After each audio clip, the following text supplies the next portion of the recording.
നമ്മൾ കേൾക്കുന്നത് ഒരു ചെറിയ വിഷയമാണ്, എന്നാൽ വളരെ പ്രധാനപ്പെട്ടതാണ്. നമ്മളുടെ ജീവിതത്തിന്റെ തടസ്സങ്ങൾ മാറാൻ നമ്മൾ എന്ത് ചെയ്താൽ മതി? 3 രീതിയിൽ പ്രാർത്ഥിച്ചാൽ ഏത് തടസ്സവും നമ്മുടെ ജീവിതത്തിൽ നിന്ന് മാറിപ്പോകും. ഹല്ലേലൂയ. നമ്മൾ എങ്ങനെയാ വിചാരിച്ചുകൊണ്ടിരിക്കുന്നത്? നമുക്കെന്നും തടസ്സമാണല്ലോ, ബിസിനസ്സിൽ തടസ്സമാണല്ലോ, കൃഷി ശരിയാകുന്നില്ല, ഞങ്ങൾക്ക് എങ്ങനെ ചെയ്താലും പരാജയമാണ് അവസാനം. എല്ലാ തടസ്സങ്ങളും മാറാൻ ബൈബിളിലെ ദൈവം പരിശുദ്ധാത്മാവ് വഴി ഒരു പ്രാർത്ഥനാ രീതി പഠിപ്പിച്ചിട്ടുണ്ട്, തടസ്സങ്ങൾ മാറാൻ. ഹല്ലേലൂയ. അതാണ് ജോഷുവയുടെ പുസ്തകത്തിൽ 5-ാം അധ്യായം 3-ാം അധ്യായം മുതൽ തടസ്സങ്ങൾ മാറ്റുന്ന ദൈവത്തിന്റെ രീതിയാണ്. നമ്മുടെ ദൈവം നമ്മുടെ തടസ്സങ്ങളെ കുറച്ചുകൂടെ ഉറപ്പിക്കുന്ന ദൈവമല്ല, തടസ്സങ്ങളെ മാറ്റിത്തന്ന് നമ്മളെ കൈക്ക് പിടിച്ച് ഉയർത്തുന്ന ദൈവമാണ്. ഹല്ലേലൂയ. അതുകൊണ്ട് ഓർത്തു, ഒന്നാമത് ഇസ്രായേൽ ജനം കാനാൻ ദേശത്തേക്ക് പോവുകയാണ്. അപ്പോൾ അവരുടെ മുമ്പിൽ ഒരു തടസ്സം ഉണ്ടായി. ആ തടസ്സം ഏതാണെന്നറിയാമോ? ജോർദാൻ നദിയുടെ ഒഴുക്കാണ് തടസ്സം. അവര് നടന്ന് ജോർദാൻ നദിയുടെ തീരത്ത് വന്നപ്പോൾ അവർ വിഷമിച്ചത്, മുമ്പിൽ തടസ്സമാണല്ലോ, എങ്ങനെ പോകും? മുമ്പിലെ തടസ്സം, ഒഴുകിക്കൊണ്ടിരിക്കുന്ന തടസ്സം. ആ തടസ്സത്തിനകത്ത് നേരെ അങ്ങ് കയറി ചെന്നാൽ ആ ഒഴുക്കിൽപ്പെട്ട് തകർന്ന് തരിപ്പണമാവുകയും ചെയ്യും, നശിച്ചു പോകും. ഇസ്രായേൽ ജനങ്ങൾ വിഷമിച്ച് നിൽക്കുക. അവരെന്തെല്ലാം ആലോചിച്ചിട്ടും അവരുടെ ബുദ്ധിയിൽ ഒരു ഉത്തരം പോലും കിട്ടിയില്ല. ഈ ഒഴുകിക്കൊണ്ടിരിക്കുന്ന നദിയുടെ ഒഴുക്ക് എങ്ങനെ നിർത്തും?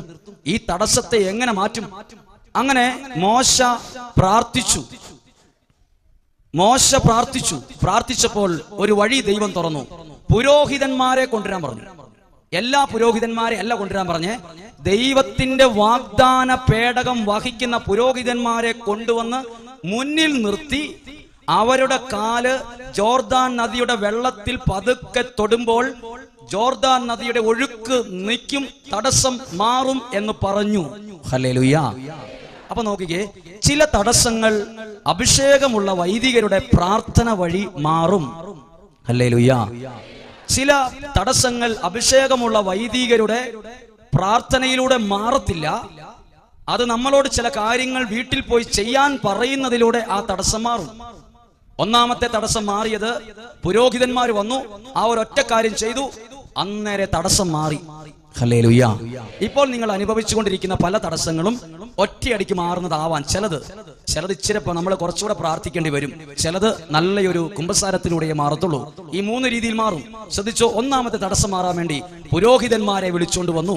എന്നിട്ട് പുരോഹിതന്മാരെ മുന്നിൽ നിർത്തി. എന്നിട്ട് അവിടെ ആ വെള്ളത്തിൽ അവരുടെ കാല് തൊടിച്ചു. അന്നേരെ ജോർദാൻ നദിയുടെ ഒഴുക്ക് അവിടെ നിന്നു. ഇനി എഴുതിയിരിക്കുന്നത് ഇങ്ങനെയാണ്, ഇപ്പോൾ ഇങ്ങനെ പുഴ ഇങ്ങനെ ഒഴുകിക്കൊണ്ടിരിക്കുന്നു. ഒഴുക്ക് നിന്നു എന്ന് പറഞ്ഞാൽ ഇവിടം വരെയുള്ള വെള്ളം നിന്നിട്ടുള്ളൂ. ഈ താഴെയുള്ള വെള്ളത്തിന് എന്നാ പറ്റിക്കണം? ബൈബിൾ എഴുതിയിരിക്കുന്നത് ഇങ്ങനെയാണ്, 3-ാം അധ്യായം 13-ാമത്തെ വാക്യം. വെള്ളം, മുകളിലുള്ള വെള്ളം അവിടെ ചിറ പോലെ കെട്ടി നിന്നു, താഴെ ഉണ്ടായിരുന്ന വെള്ളം വാർന്നുപോയി എന്ന് പറഞ്ഞ എന്റെ അർത്ഥം, ആ വെള്ളം മുഴുവൻ പതുക്കെ വാർന്ന് പറ്റിപ്പോയി. ഹല്ലേലൂയ. അങ്ങനെയാണ്. അതായത് ചില സമയങ്ങളിൽ അഭിഷേകമുള്ള വൈദികരുടെ പ്രാർത്ഥന വരുമ്പോ നമ്മളുടെ ഇന്നലെ വരെയുള്ള പ്രശ്നങ്ങൾ അങ്ങ് വാർന്നു പോകും. നമ്മുടെ മുമ്പിലുള്ള പ്രശ്നങ്ങളോ അത് അവിടെ കൊണ്ട് ഭിത്തി കെട്ടി നിർത്തിയ പോലെ അത് ആ പ്രശ്നം അവിടെ നമ്മളെ തൊടാതെ സമീപിക്കാതെ അവിടെ നിൽക്കും. പറഞ്ഞേ ഹല്ലേലൂയ. അതാണ് ശരിക്കും നമ്മൾ ഈ ധ്യാന കേന്ദ്രത്തിലൊക്കെ വന്ന് പ്രാർത്ഥിക്കുമ്പോൾ ചിലപ്പോൾ അവിടെയുള്ള ഏതെങ്കിലും ഒരു വൈദികൻ നന്നായിട്ട് പ്രാർത്ഥിക്കുമ്പോൾ നിങ്ങൾ സാക്ഷ്യം പറയും, ഞങ്ങളുടെ കുടുംബത്തിലെ പ്രശ്നങ്ങൾ അതോടെ മാറി. ഇതാണ് അതിന്റെ രഹസ്യം. ഹല്ലേലൂയ. അപ്പോൾ നിങ്ങൾ ചിന്തിക്കരുത് എല്ലാ തടസ്സവും ഇങ്ങനെ മാറുമെന്ന്. മാറത്തില്ല. ചില തടസ്സങ്ങൾ കുറച്ച് ദിവസങ്ങൾ പ്രാർത്ഥിച്ചാലേ മാറത്തുള്ളൂ. ഒരു തടസ്സം മാറി ഉടനെ ഇസ്രായേൽ ജനങ്ങൾ ആ തടസ്സമൊക്കെ മറികടന്ന് അവർ പോയി. കുറച്ചു ദൂരം ചെന്നപ്പോൾ ദാ മറ്റൊരു വലിയ തടസ്സം, ഒരിക്കലും മുന്നോട്ട് പോകാൻ പറ്റാത്ത തടസ്സമാണ്. അതാണ് ജെറീക്കോ പട്ടണത്തിന്റെ മതില്. അതിങ്ങനെ കുത്തിയാലും ഒന്നും താഴെ പോകുന്നതല്ല, ഉറപ്പുള്ള ഒരു വലിയ മതിലാ. ഇസ്രായേൽക്കാർ അവിടെ പോയി സങ്കടത്തോടെ നിന്നു, എന്ത് ചെയ്യുമെന്നറിയാതെ. അപ്പോൾ ദൈവം ഉടനെ പറഞ്ഞില്ല, പുരോഹിതന്മാരെ വിളിച്ചോണ്ട് വാ, പുരോഹിതന്മാരുടെ കാല് ആ മതിലേലൊന്ന് പതുക്കെ തൊട്ടാ മതി, ആ മതിലിടിഞ്ഞ് വീഴൂന്നല്ല പറഞ്ഞത്. പുരോഹിതന്മാരെ വിളിച്ചോണ്ടിരാൻ പറഞ്ഞു. അവർ കാഹളം ഊതണമെന്ന് പറഞ്ഞു. നിങ്ങളൊരു കാര്യം ചെയ്യണം, 7 ദിവസം ആ തടസ്സം മാറാൻ വേണ്ടി അങ്ങനെ ചുറ്റും നടക്കണം എന്ന് പറഞ്ഞു. ആദ്യത്തെ തടസ്സം മാറിയത് എങ്ങനെയാ? പുരോഹിതന്മാർ വന്ന് തൊട്ടപ്പോഴേ തടസ്സം മാറി. രണ്ടാമത്തെ തടസ്സം മാറാൻ വേണ്ടി ഒരു പുരോഹിതനെ വിളിച്ചുകൊണ്ട് വന്ന് ഏതെങ്കിലും ഒരു പുരോഹിതനെ കൊണ്ട് തൊടിച്ചാൽ മതി എന്നല്ല പറഞ്ഞത്, നിങ്ങൾ ചെയ്യണം. പുരോഹിതന്മാർ ആദ്യം ചെയ്ത് തടസ്സം മാറി. രണ്ടാമത്തെ തടസ്സം മാറാൻ അവരോട് പറഞ്ഞു, നിങ്ങൾ വട്ടം നടന്ന് 7 ദിവസം പ്രാർത്ഥിക്കണം. ഹല്ലേലൂയ. നമ്മൾ എന്തിനാണ് ചില തടസ്സങ്ങൾ മാറാൻ നിയോഗം എഴുതിയിട്ട് പ്രാർത്ഥിക്കുന്നത്?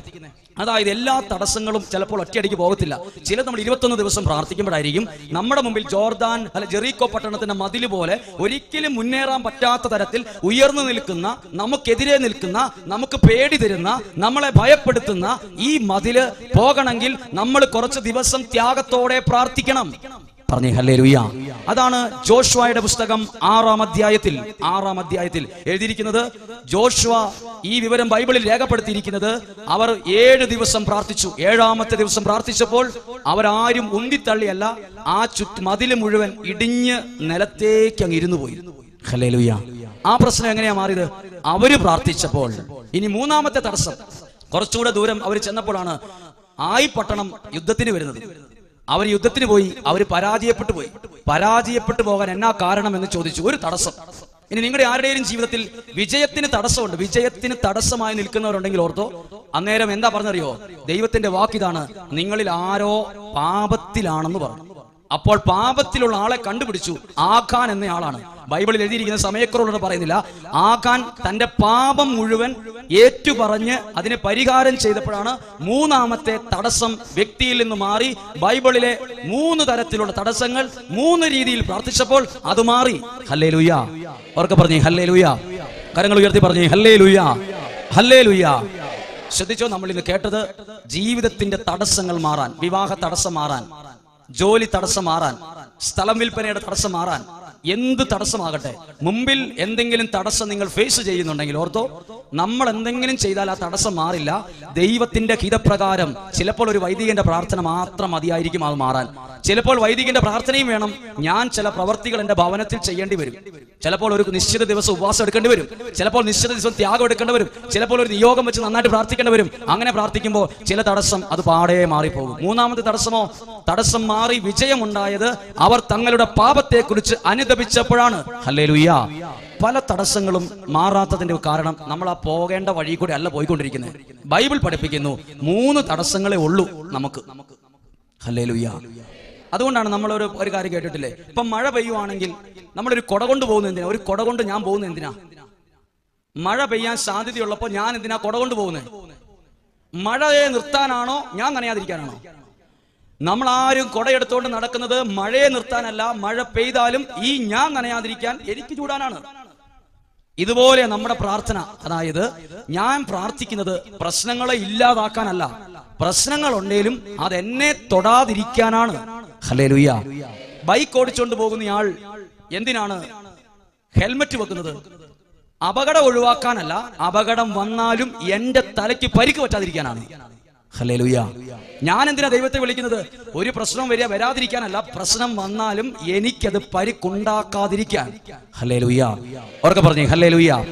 മഴ പെയ്യുമ്പോൾ ബൈക്കിൽ പോകുന്ന ആളുകൾ മഴക്കോട്ട് ഇട്ടിട്ടാ പോകുന്നത്. മഴക്കോട്ട് ഇടുന്നത് മഴയെ നിർത്താനോ മഴയ്ക്കെതിരായിട്ടല്ല, മഴ പെയ്ത് നനയേണ്ട വന്നാലും എന്റെ ശരീരം നനഞ്ഞ് തണുക്കാതിരിക്കാനാണ്. നമ്മൾ എന്തിനാണ് കോട ഇറങ്ങുന്നത്? നല്ല തണുപ്പുള്ള സമയത്ത് നല്ല തണുപ്പിന്റെ ഒരു സ്ഥലത്ത് ഡ്രസ്സ് ഇടുന്നത് തണുപ്പിനെ മാറ്റാനുള്ള, തണുപ്പ് വന്നാൽ എനിക്ക് ചൂട് കിട്ടാനാണ്, എനിക്ക് ആ തണുപ്പിൽ നിന്ന് ഒരു സംരക്ഷണം കിട്ടുക. സെയിം വേ ഇതുപോലെ നമ്മൾ പ്രാർത്ഥിക്കുന്നത് എന്തിനറിയോ? തടസ്സങ്ങൾ ഇല്ലാതിരിക്കാനല്ല, തടസ്സങ്ങൾ ഉണ്ടെങ്കിലും അതെനിക്കൊരു തടസ്സമാകാതിരിക്കാൻ. ഹല്ലേലൂയ. തടസ്സങ്ങളൊക്കെ അപ്പുറത്തും ഇപ്പുറത്തും ഒക്കെ ഉണ്ടാവും, തിന്മയുണ്ടാവും, പാപം ഉണ്ടാവും, പിശാചും ഉണ്ടാവും. പക്ഷെ ഇതൊക്കെ അവിടെ നിന്നാ മതി. ഇത് എനിക്ക് തടസ്സം ഉണ്ടാക്കാതിരിക്കാനാണ് ഞാൻ ദൈവത്തെ വിളിക്കുന്നത്.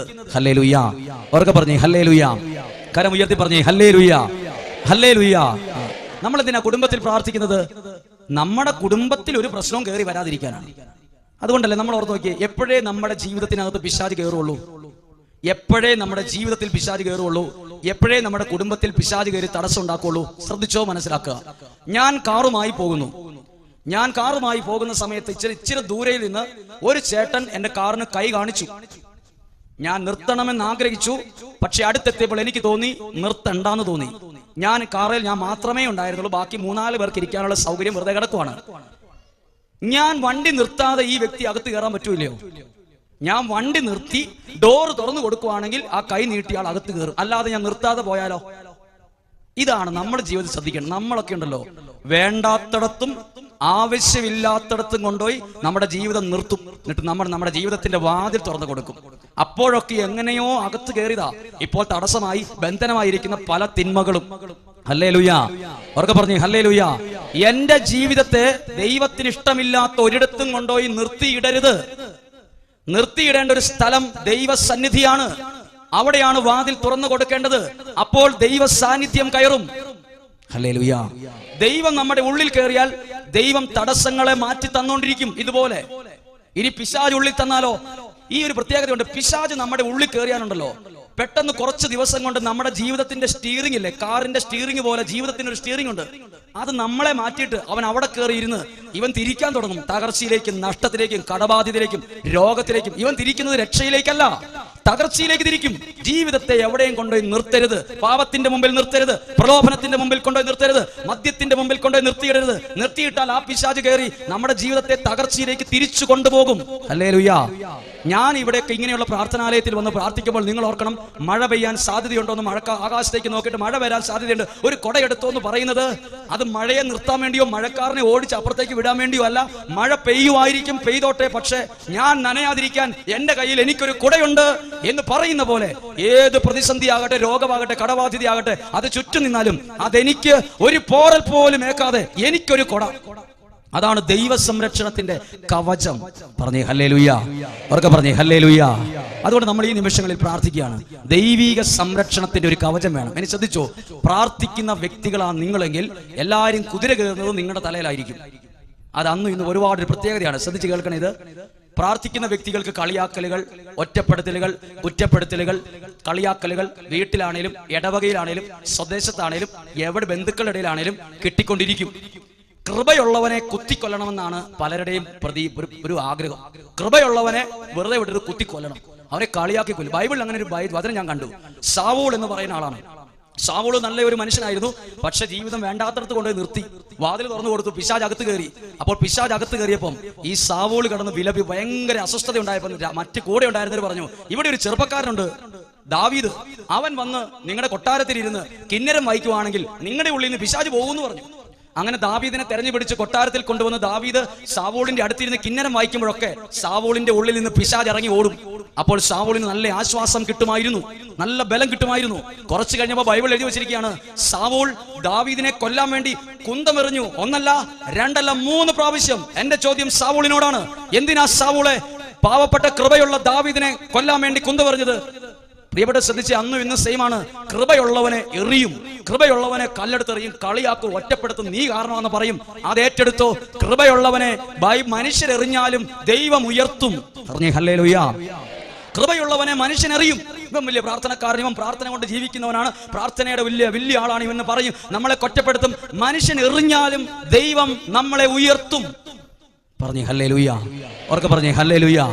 അതുകൊണ്ടാണ് ഞാൻ ശരിക്കും മുമ്പേ ഒരു പാട്ടിന്റെ ഒരു ചെറിയ വരികൾ പാടിയത്, എന്നെ അറിയുന്നവനല്ല, എന്നെ നന്നായി അറിയുന്നവൻ. ഹല്ലേലൂയ. എന്നെ അറിയുന്നവർ ഇഷ്ടം പോലെയുണ്ട് ഇവിടെ, എന്നെ അറിയുന്നവരല്ല, പക്ഷെ എന്നെ നന്നായി അറിയുന്ന ആരും ഇതിനകത്തില്ല. അങ്ങനെ ഒരാൾ ഇതേ ഉള്ളൂ, ഈശോയുള്ളൂ. 5 വർഷമായി എൻ്റെ പാട്ടുകാരനായിട്ട് ബിജു ഉണ്ട്. ബിജുവിന് എന്നെ അറിയാം, പക്ഷെ നന്നായിട്ട് അറിയത്തില്ല. എല്ലാവർക്കും എന്നെ അറിയാം, എന്നെ നന്നായിട്ട് അറിയില്ല. എന്നെ നന്നായി അറിയുന്നവൻ ആര്?